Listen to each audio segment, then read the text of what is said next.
Rain struck the tall kitchen windows in quick silver lines.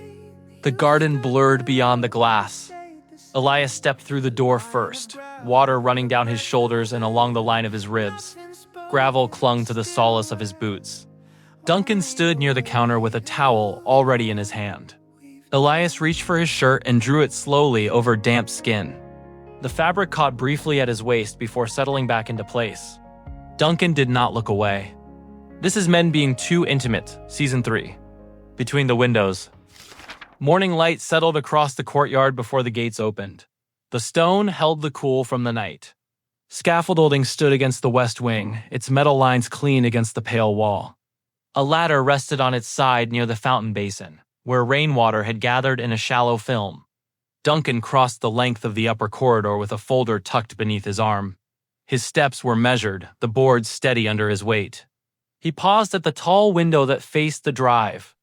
The iron gates shifted inward. A van rolled through at a slow, deliberate pace, gravel compressed under its tires. It came to a stop near the west entrance, angled neatly beside the hedgerow. Elias stepped out first. He stood for a moment beside the driver's door, scanning the facade as he did each morning. A leather case rested on the passenger seat. He reached in for it without looking, then shut the door with a controlled push. Julius moved around the back of the van and began unloading planks. Tomas followed with a coil of rope over his shoulder. Duncan watched Elias confer briefly with the two men, his gestures restrained, his head inclined toward the west wing. The morning sun caught the side of his neck when he turned. Duncan stepped away from the window. By the time he reached the courtyard door, the team had positioned the scaffolding and laid out their tools in a straight line along the wall. Elias looked up as the door opened. "Good morning," he said. Duncan inclined his head. "Good morning. You're earlier than usual. We have a stretch of dry weather. I'd like to take advantage of it." Duncan glanced toward the upper molding of the west facade. The crest above the third arch. The pigment appeared too saturated. Elias followed his line of sight. He narrowed his eyes slightly, measuring the distance. "It will soften once the binder cures." Duncan studied him for a moment before nodding. "Very well." A brief silence settled between them. Julius adjusted a plank behind Elias. Tomas climbed the first rung of the ladder and secured a clamp. Elias shifted his weight and brushed a faint trace of dust from his wrist. His eyes returned to Duncan's face. "We should have the lower panel stabilized by tomorrow," he said. "Then we can move upward." Duncan held his gaze a fraction longer than was strictly necessary. "I'll review the panel this afternoon," Duncan replied. Elias nodded once. Duncan stepped back from the immediate work area, positioning himself near the edge of the courtyard where he could observe without obstructing. He opened the folder but did not look at it. His attention remained fixed on the scaffolding as Elias mounted the first rung. The morning settled into its rhythm. Julius worked in silence. Tomas adjusted the clamps with care. Elias reached for a brush and tested its edge against the plaster. The west wing held the pale stillness of a room recently restored. The plaster had dried to an even tone.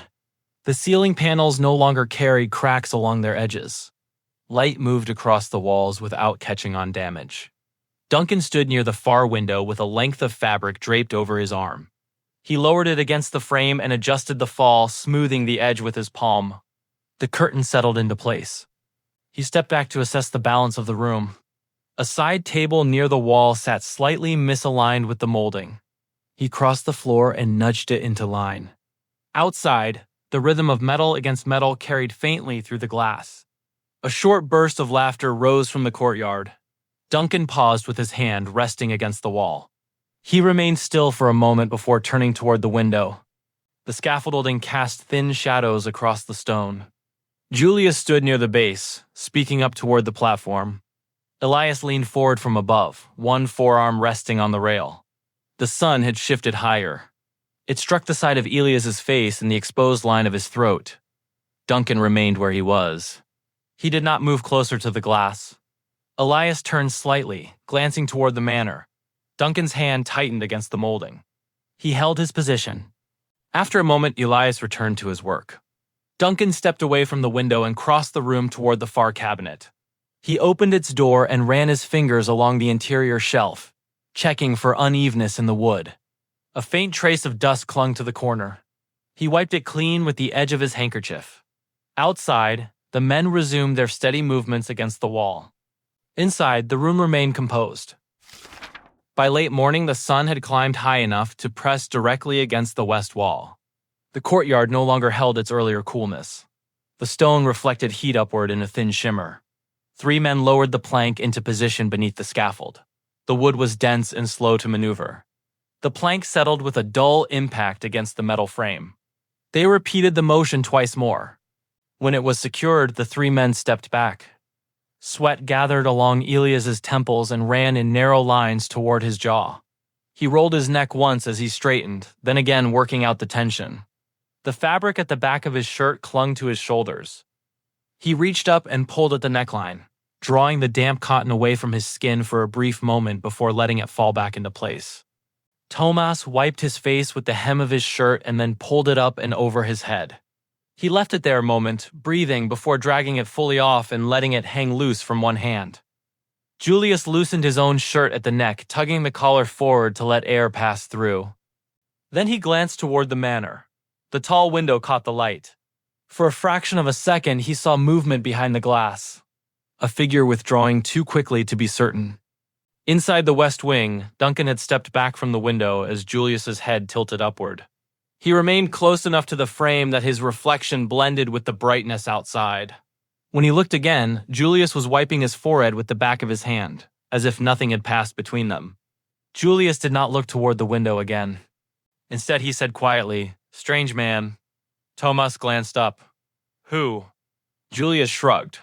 Elias did not join the exchange. He stepped back toward the wall and reached for his brush.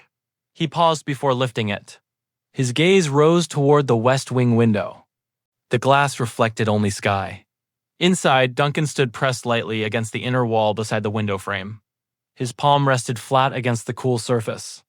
He remained there, listening to the steady movement of brush against stone beyond the glass. After a moment, he drew his hand back and straightened. By early afternoon, the courtyard had taken on a steadier heat. The light fell without interruption across the west wall. The scaffold cast a sharper outline against the stone. Inside, the kitchen held a cooler air. The tiled floor carried a muted sheen where light touched it through the rear window. Duncan set a tray on the counter and opened the cupboard above the sink. Porcelain cups rested in a neat row. He selected one and placed it carefully near the teapot. The kettle had already been filled that morning. He set it onto the stove and turned the flame low. From the kitchen window, the view of the courtyard was unobstructed. Julius stood near the base of the scaffold, shoulders tense as he looked upward. Tomas lifted another plank into place. Their bare backs caught the sun unevenly, skin marked by lines where fabric had rested earlier in the day. Elias stepped away from the wall. He descended the ladder and crossed the courtyard toward the rear entrance, one hand lifting briefly to wipe sweat from the back of his neck. The kitchen door opened without hesitation. Elias paused just inside. The cooler air settled across his skin. His chest rose and fell evenly. Duncan turned then. The heat had left a sheen across Elias's torso. He was built with restraint, broad through the chest, narrow at the waist. Strength held close to the frame of him. His arms carried the weight of the morning's work. Muscle tightened along his abdomen as he reached back to close the door. Duncan's gaze held a moment longer than intended before he shifted it toward the stove. Elias moved past the counter toward the hallway. A small curve touched his mouth. The kettle began to tremble faintly. Duncan lowered the flame and poured the water into the teapot. Steam lifted and thinned in the air. A door closed softly down the corridor. Duncan adjusted the cup on the tray by a fraction of an inch. Then the low rush of a flush carried through the pipes. Footsteps moved along the tiled floor. Water ran briefly. Elias re-entered the kitchen, the air shifting slightly as he passed through the doorway. He paused near the counter, rolling his shoulders once as if settling back into the day. A trace of water still clung to his hands. "You always take your tea at this hour?" "Yes." He hesitated, then added, "Shall I prepare something for your men?" Elias shook his head lightly. "Water is enough. We won't stop long." Elias glanced toward the window. "Have it in the garden," he said. "I'll walk you through the drainage before we fix anything in place." Duncan studied him for a moment and then nodded once. Outside, metal scraped faintly against stone. Duncan lifted the tray. Elias stepped aside to give him room to pass. As Duncan moved by, the warmth from Elias's skin remained in the narrow space between them. The garden held its warmth differently than the courtyard. The hedges broke the light into fragments.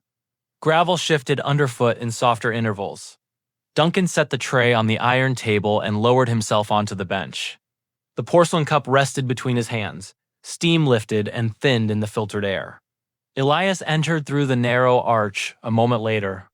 He walked to the eastern border where the soil had pulled slightly away from the stone edging. He crouched and pressed his fingers into the trench, loosening the compacted earth. "You can take your time," he said, eyes on the ground. "Tell me when you're ready. I'll show you the plan." Duncan inclined his head. Julius and Thomas remained by the west wall. Their movements continued in steady intervals beyond the hedge, visible only in fragments through the leaves. Elias moved slowly along the border, clearing small stones from the channel and setting them aside. When he bent, the muscle along his back shifted under the light. His shoulders tightened and released with each movement. Duncan lifted the cup. Elias straightened and crossed toward the rose arch. He leaned forward, bracing one hand against the stone wall while tightening the twine around a support stake. When he bent further to secure the base, the fabric of his trousers drew tight across him. The line of his hips shifted as he adjusted his footing. The rim of the cup touched Duncan's lower lip. He kept his eyes fixed on Elias before taking the sip. The heat spread evenly across his tongue. Sweat traced slowly along Elias's ribs and disappeared beneath the line of his trousers. Elias shifted his weight and turned his head slightly over his shoulder, as if checking the line of the hedge. Duncan set the cup down. "Let's go over it now," he said. Elias straightened fully. He brushed his hands against his palms and began walking toward the bench. Elias crouched beside the shallow channel he had cleared earlier. Duncan remained standing for a breath before lowering himself a short distance away. Elias pressed his finger into the gravel and drew a slow line toward the fountain base. "It runs from here," he said, "and pulls the water along this edge." Duncan leaned forward to follow the path. Their hands settled near the same stretch of disturbed stone. Elias continued tracing the curve, brushing small fragments aside with the edge of his palm. Duncan's fingers shifted. A small movement. Not enough to close the distance. Just enough to reduce it. Elias extended the line and paused to explain the reinforcement near the foundation. Duncan did not interrupt. For a moment, the space between their hands held steady. "Elias!" Julius's voice carried through the hedge. Elias lifted his head. Duncan straightened. "You should check," he said. Elias nodded once. He stood and brushed the gravel from his hands before stepping back toward the courtyard. The sound of his footsteps faded beyond the leaves. Duncan remained by the trench. The faint line in the gravel marked where Elias's finger had passed. Duncan looked at it for a moment longer than required. He lowered his hand. His fingertips settled lightly into the groove Elias had drawn. The gravel shifted beneath his touch. He held it there only a second. Then he withdrew his hand and rose. The mark blurred at its edge. The sky darkened without sound. Clouds gathered beyond the hedges. Duncan turned and walked back toward the iron table. He lifted the tray and carried it through the arch into the kitchen. He set the tray on the counter and emptied the cup into the sink. Water ran briefly. He rinsed the porcelain once. Then the saucer followed. Elias stood with his back to the house, shirt folded over one arm, head angled downward toward the gravel. He did not move for several seconds. Duncan stepped closer to the window. "Elias," Duncan called through the open crack of the window. The rain swallowed the first attempt. He raised his voice. "Come inside." Elias lifted his head. For a moment, he did not move toward the house. Instead, he turned. Thomas was already running toward the shed, one arm shielding his face from the rain. Julius followed close behind, gathering tools as he went. The plank near the scaffold had been secured. Nothing lay loose. Only then did Elias shift his course. He folded the shirt against his arm and began crossing the garden. The rain thickened before he reached the midpoint. By the time he reached the stone path, water ran freely down his shoulders and along the line of his back. His pace quickened. The kitchen door opened. Water darkened his skin and traced along his ribs before falling to the tile. Strands of hair clung to his forehead. His breath came slightly sharper from the short run. Duncan reached for a towel and extended it. Elias took it. He worked the towel briefly through his hair, then across the back of his neck. He folded the cloth once and handed it back. "Thank you." Duncan accepted it without comment. Elias reached for the shirt draped over his forearm. He lifted it, inspecting the fabric. The rain had darkened it unevenly but not soaked it through. He shook it once. A light spray scattered outward. "Sorry," he said. Duncan gave a small shake of his head. The fabric met damp skin and clung for a moment before settling. He pulled the hem down. It caught slightly at his waist. He paused, then he unbuttoned the jeans. The shirt lifted just enough for him to tug it free from where it had twisted against his waistband. His fingers moved slowly as he adjusted it. The waistband shifted with the motion. A narrow band of white appeared. Elias smoothed the shirt down carefully. One hand pressed along his abdomen. The other followed, flattening the damp cotton against him. He fastened the buttons again.